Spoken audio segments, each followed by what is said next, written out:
Assalamualaikum teman-teman. Oke, sekarang aku akan bercerita lagi. Judulnya Menyusui Mayat Bayi Majikanku.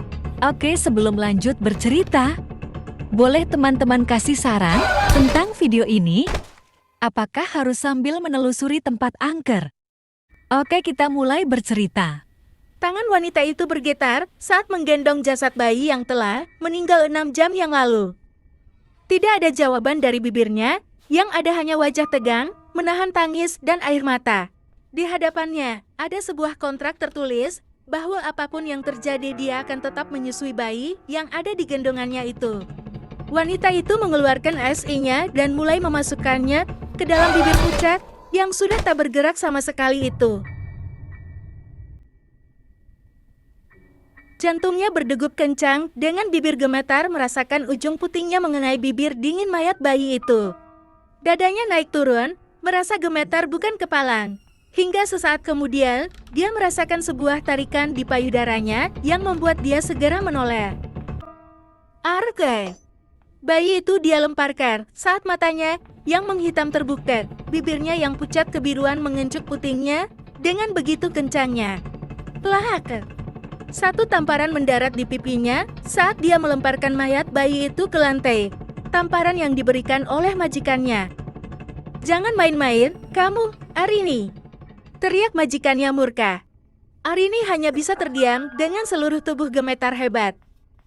Bawa dia ke rumah Tung, biar diajarin dengan Bok Darya. Ingat, jangan sampai kabur. Kalau kabur, kejar keluarganya. Ancam majikannya itu.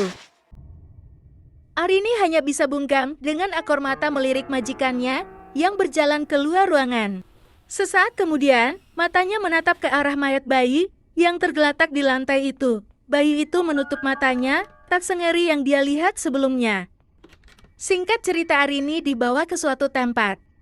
Di tempat itu ada 2 orang wanita yang usianya mungkin sekitar setengah abad, menunggu dia dengan membawa sesaji yang dilengkapi dengan dupa menyala. Ada juga beras kuning yang di atasnya ditumpuk dengan daun pisang yang berisi beberapa jenis bebungaan. Salah seorang wanita paruh baya itu menghampiri Arini dan mengambil mayat bayi di dalam dekapannya. Arini menyerahkannya tanpa ragu, dengan hati yang sedikit merasa tenang. Tetapi itu hanya sementara. Arini tersentak, tetapi tetap saja mengikuti apa yang dikatakan oleh wanita itu. Dia membuntuti di belakangnya, dengan langkah yang sangat hati-hati, matanya mengedar ke sekeliling, memperhatikan sekitar. Wanita itu membawa Arini ke salah satu rumah, yang terlihat lebih besar daripada rumah lainnya.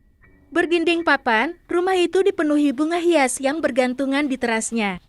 "Masuklah, istirahat. Jam 7 malam nanti, kamu harus keluar. Temui aku di depan rumah ini." Ucap wanita itu lagi, Arini hanya mengangguk, tanpa menanyakan apa-apa lagi. Wanita paruh baya lainnya, yang sedari tadi berjalan paling depan, menuntun Arini masuk ke dalam rumah itu. Rumah ini luas, tetapi memiliki ruang tamu yang kecil. Sisanya, terdapat 5 kamar yang masing-masing sudah dihuni. Penghuni kamar itu keluar saat mendengar pintu dibuka. Mereka menatap Arini yang berjalan ke kamar paling ujung di belakang sana. "Kamarmu sing ikin. Tidurlah, karena kamu ndak punya banyak waktu untuk istirahat," ucapnya yang langsung melenggang pergi. Singkat cerita, Arini dibawa ke rumah sebelah rumah besar ini, di mana di depan banyak orang yang mondar-mandir membawa nampan di tangannya. "Duduk dan jangan banyak bicara," seru wanita itu dengan wajah garangnya. Arini hanya mengangguk dengan mata yang sesekali menatap ke sekeliling tempat ini. Hutan yang lebat tampak begitu mengerikan saat malam tiba. Angin yang bertiup juga semakin tidak mengenakan, apalagi membawa aroma kapur barus yang bercampur dengan amis tidak karuan. Saat matanya tak sengaja menoleh ke samping, Arini begitu terkejut ketika melihat sosok nenek tua dengan rambut jarang-jarang dan putih semua. Wajahnya yang keriput menampakkan tulang belulang dan mata yang bolong mengeluarkan darah kental, terpampang nyata di hadapannya, membuat Arini berteriak kencang dan langsung berdiri menendang sesaji yang ada di hadapannya. "Ah!" Beruak nampan ditendang.